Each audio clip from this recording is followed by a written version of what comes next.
بسم الله الرحمن الرحيم. يومئذ تعرضون لا تخفى منكم خافية، فأما من أوتي كتابه بيمينه فيقول هاؤم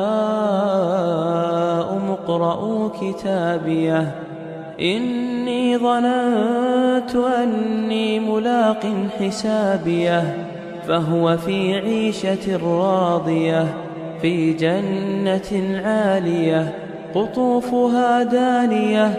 كلوا واشربوا هنيئا بما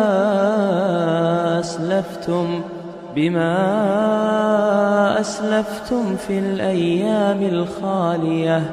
وأما من أوتي كتابه بشماله فيقول يا ليتني لم أوت كتابيه ولم أدر ما حسابيه، يا ليتها كانت القاضية ما أغنى عني ماليه، هلك عني سلطانيه.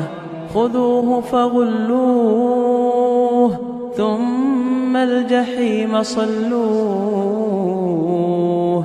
ثم في سلسلة ذرعها 70 ذراعا فاسلكوه، إنه كان لا يؤمن بالله العظيم ولا يحض على طعام المسكين،